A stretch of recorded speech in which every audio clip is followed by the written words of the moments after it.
Dando, então, boa noite, dando continuidade à gravação da aula de Ciências Morfofuncionais, de Sistema Tegumental Locomotor Reprodutor. Tive uma pequena queda no fornecimento de internet, mas já está contornado, vamos dar uma continuidade à aula. Então, continuando a apresentação dos slides.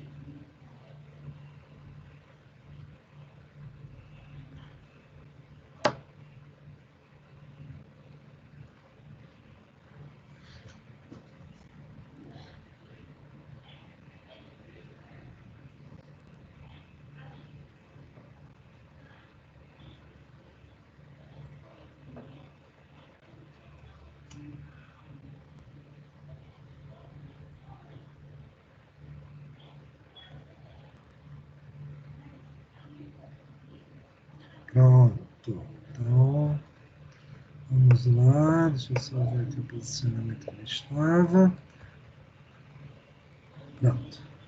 Falávamos exatamente da questão dos músculos quanto à funcionalidade, né? Então, eu estava explicando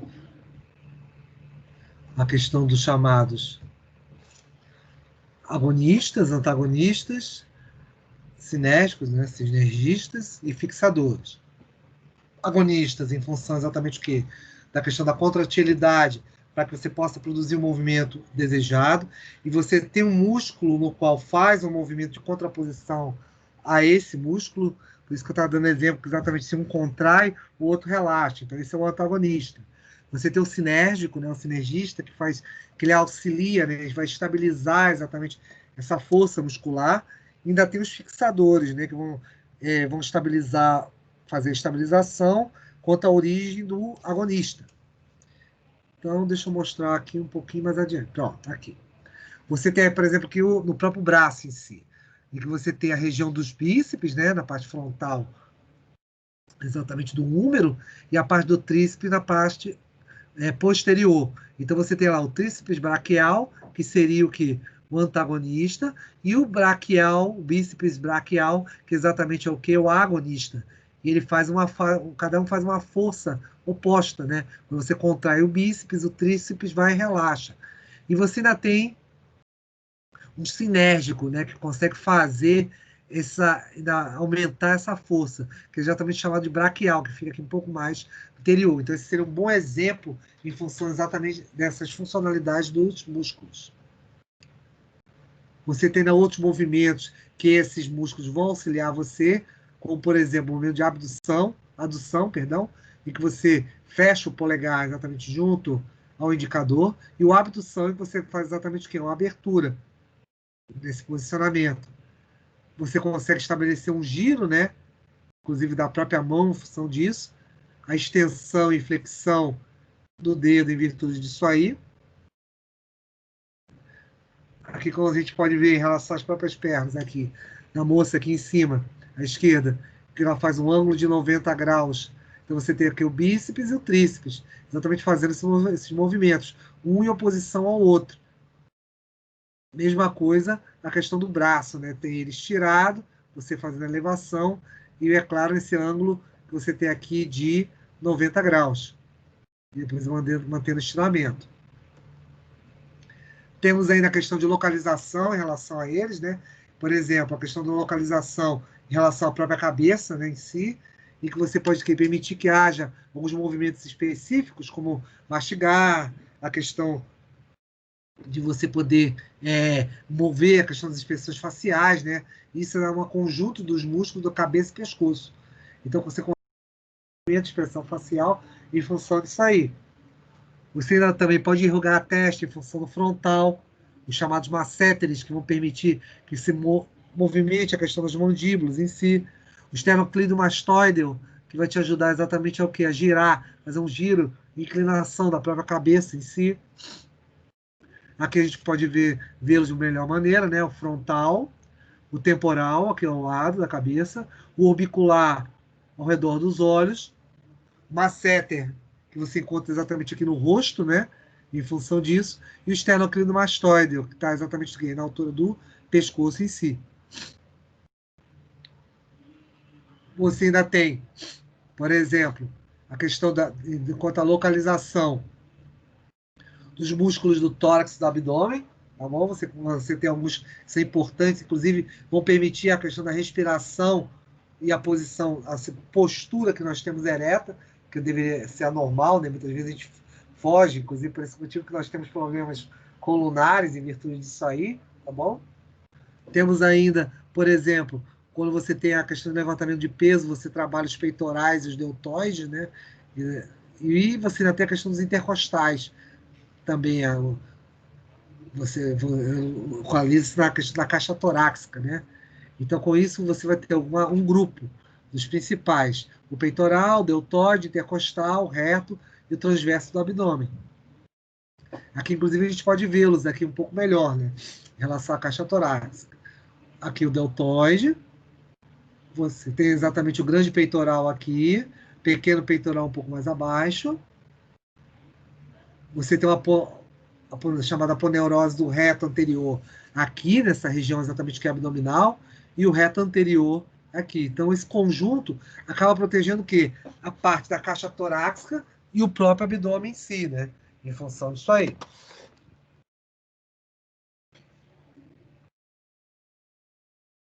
Aqui, inclusive, uma coisa que eu tinha comentado com vocês em sala de aula, que é muito importante, por exemplo, você pensar no músculo transverso abdominal, o oblíquo e o reto, eles fazem uma proteção exatamente dessa região do abdômen.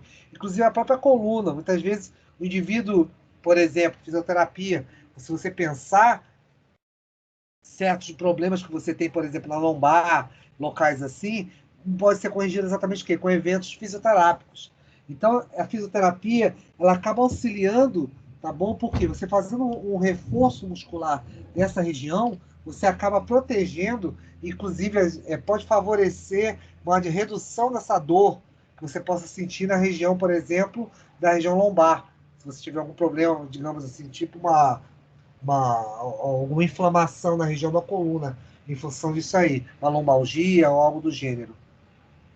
Reforços musculares nessa região favorecem muito isso. Temos aí também a questão de outros músculos esqueléticos importantes no próprio membro superior, né?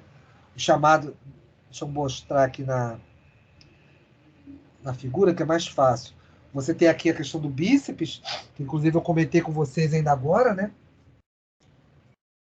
A questão do tríceps, que fica localizado um pouco mais aqui posteriormente, tá bom? Ou em oposição ao bíceps do braço. Você ainda tem outros como o que? O bráquio radial, extensão à mão, tá bom? E, é claro, vou ter alguns outros estruturas bastante importantes que estão associadas à própria mão em si, que permitem você ter o quê? Uma diversidade no movimento da mão. E isso é muito importante, porque nós teremos limitações muito grandes caso essa mão não puder, esses eventos da mão não puderem ser feitos, né? Serem executados. Então você tem aí, por exemplo, perdoe-me, a questão exatamente de você ter o que? Os músculos adutores, como você repara aqui em relação ao que em direção aos dedos, né? Mínimos. E cada um dos feixes musculares vão te ajudar exatamente ao quê? A um movimento mais complexo em relação à mão, de rotação, estiramento, tudo isso. É uma combinação. Então você vê que os feixes musculares auxiliam muito a complementar esse aparelho locomotor em virtude disso aí. Dos membros inferiores, você tem exatamente o quê? A questão dos músculos que vão permitir andar, tá bom? Então isso é bem importante em função disso. Os músculos dos glúteos também, você vai ter os glúteos, os quadríceps, o sartório.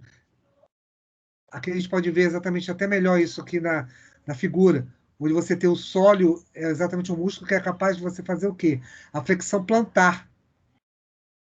Essa flexão plantar em uma posição dobrada do joelho, ou seja, 90 graus, né? Então você tem aqui o glúteo, a questão exatamente dos bíceps na frente, na parte frontal aqui da perna, aqui, que é exatamente junto com o reto femoral. Você tem os músculos posteriores, que seriam os tríceps, né? Na batata, os gastrocnêmios, que são gêmeos bastante importantes, inclusive até para poder auxiliar na própria questão da circulação, né? No retorno venoso do sangue, quando ele vai em direção aos pés.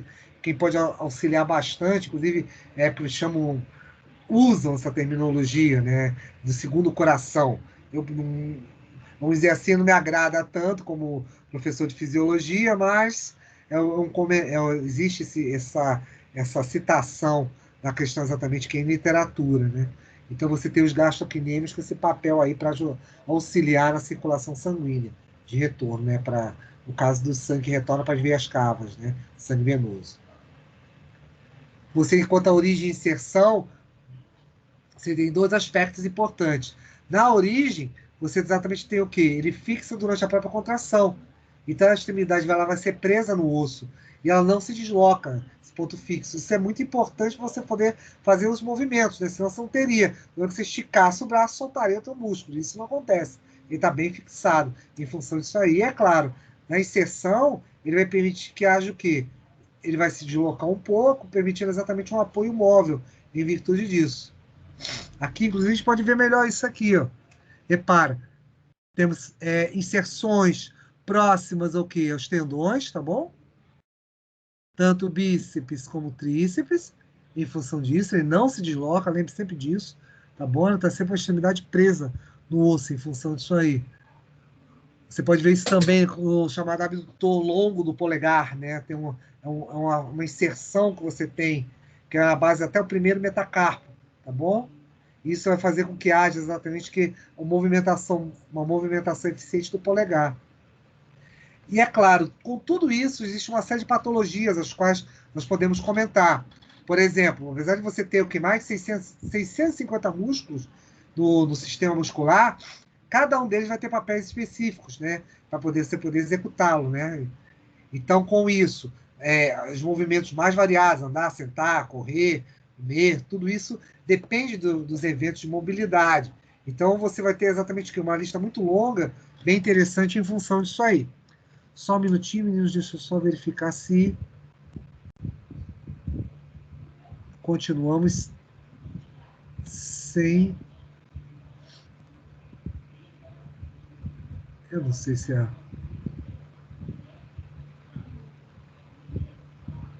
Deixa eu ver se é estudante, mas... Vamos lá. Peraí, caiu. Deixa eu só voltar aqui os slides, só um minuto.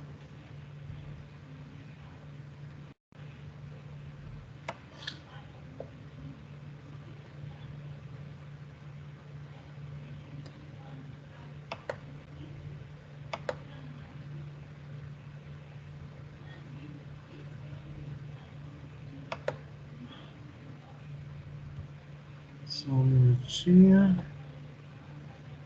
Só desativar isso aqui.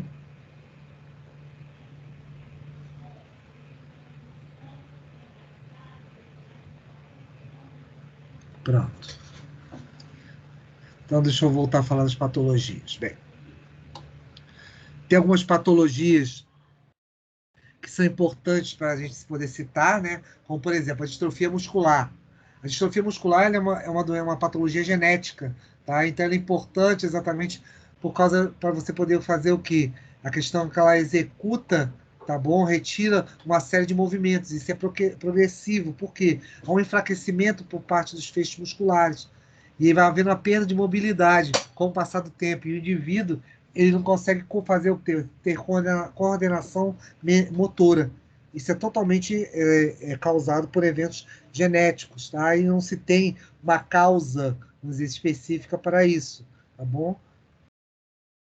Outra que é interessante, a chamada fibrodisplasia ossificante progressiva. Os tecidos moles, porque se vocês lembrarem uma coisa que eu falei em articulação, o sistema, nosso organismo, consegue fazendo reposições celulares conforme você destrói, conforme ocorre morte de células, por aí vai. Mas, às vezes, o que vai acarretar? Muitas vezes, essas células, elas não são repostas. Então, você vê isso em melhor proporção, por exemplo, a inserção do fêmur na região da bacia. Às vezes você não repõe aquela cápsula articular e vai ossificando. Então vai dando dificuldade para a pessoa poder fazer o quê? Fazer movimentação. No caso da patologia, da fibrodisplasia ossificante progressiva, o que acontece com o indivíduo? Ele vai perdendo exatamente, vai formando ossos, vai calcificando esses locais. Ao invés de ter músculos, você vai começar a ter o quê? Calcificação. Então, o indivíduo, com o passar do tempo, vai exatamente perdendo os feixes musculares e vai ganhando exatamente o quê? Camadas de ossos, em função disso aí. Vai ter uma restrição, né? Você nota que, obviamente, nesses locais em que tinham músculos, o indivíduo teria movimento, então, com essa substituição por camadas de cálcio, você tem exatamente uma diminuição desse evento aí. E, é claro, é um evento que também ele não tem cura, né? Não tem tratamento para isso. O outro é miastenia gravis, tá bom? A miastenia gravis, ela é caracterizada, ela é uma doença autoimune. Isso significa o quê? Você tem anticorpos no sistema de defesa que é voltado exatamente o quê? Para destruir as estruturas dos miócitos, né? Então, com isso, o que vai acontecendo? Vai havendo fraqueza muscular, fadiga, você vai tendo uma série de problemas e o rompimento das junções neuromusculares, ou seja, comunicação entre nervos e feixes, isso não vai acontecer de uma forma adequada. Outro ponto interessante é a chamada miastenia gravis. Da miastenia gravis seria exatamente o que é característico, né? Você teria a questão da queda das pálpebras, você começa a ter dificuldade para engolir, a fadiga, né, que vai se tornando cada vez mais intensa, a própria dificuldade para respirar, o controle das expressões faciais, elas vão mudando em função disso. Você pode entrar com medicamentos aí, e é claro, às vezes, em relação a depender do grau, intervenções cirúrgicas. É a rabdomiólise. A rabdomiólise, ela já é um evento onde você tem o quê? O resultado da morte das fibras, né? E com isso, com o passar do tempo, você vai ter o quê? Ele vai liberar essas proteínas para a corrente sanguínea, né? E aí isso vai começar, com o passar do tempo, a haver um acúmulo de proteínas nos rins. Isso é perigoso porque você pode causar uma inflamação, uma nefrite em virtude disso, né? Pode disparar o sistema imune em função disso aí, pode ter uma lesão séria e destruição do renal. Além da própria destruição da lesão da própria músculo em função disso aí, né? E pode haver eventos físicos e químicos que causem esse processo. Pode haver, né, isso é dependendo do grau, né? Você pode fazer diálise, obviamente, dessas proteínas, né? Ou seja, limpeza sanguínea, né? Você conectar seu equipamento chamado dialisador, e esse dialisador fazer exatamente uma purificação e retiração destas proteínas. Então, isso tudo vai depender muito do grau, obviamente, de envolvimento dessa patologia. E isso seria exatamente o final da nossa aula de sistema muscular. Na próxima semana, só para registro aqui para vocês, nós vamos entrar no nosso último assunto, né, que seria exatamente reprodução. Deixa eu só pegar o primeiro slide, mas vamos começar. Não sei o que realmente aconteceu com a turma, certamente deve ter sido um problema no Teams. Não aconteceria isso certamente por outro motivo, essa ausência, né? Deixa eu só abrir o slide aqui para vocês verem. Inclusive, vai ser o nosso último material. Inclusive, esse material você já tem disponível, já estão disponíveis em PDFs, tá bom? Essa aula certamente está sendo gravada e ela vai estar disponível para vocês no Teams. Outra coisa, houve uma pergunta exatamente junto à coordenação do dia da prova. Então, eu já havia comentado isso, mas também a gente pode, quero deixar registrado, que essa prova vai ser em dezembro, né? Em dezembro, no dia 1º de dezembro, no horário da aula, nossa segunda oficial, tá bom? Nossa segunda prova oficial. Não esqueçam que vocês têm um trabalho para me entregar. O trabalho da parcial vai ser entregue no dia 16. Dia 16 de novembro, vocês vão estar enviando isso, tá bom? E vocês têm lá as regras, é um Google Forms, você tem lá as regras do trabalho e favor entregar na data, porque caso contrário não será aceito o trabalho. Então, favor manter que seja entregue o material, até porque também eu tenho que fechar as notas de vocês. Então, eu gostaria que os senhores cumprissem a data, porque eu não vou aceitar trabalho fora da época, tá? Então, seria isso. Então, deixa eu somente... Só um minutinho. Então, garotos, queria só registrar aqui que essa aula somente foi o final de musculatura, tá bom? Ela foi dada. E não se preocupe que também qualquer dúvida vou estar à disposição de vocês. Eu certamente não vou avançar no último assunto porque vocês não estão presentes, né? Não é justo, né? Aconteceu certamente um contratempo. E semana que vem vamos ter a nossa aula sobre reprodução, tá bom? Então, boa noite. Certamente semana que vem vai estar muito mais tranquilo, não vai ter nenhum problema. E é claro, nos falamos dentro em breve, tá? Um forte abraço para vocês e fiquem com Deus. Excelente semana. Até mais.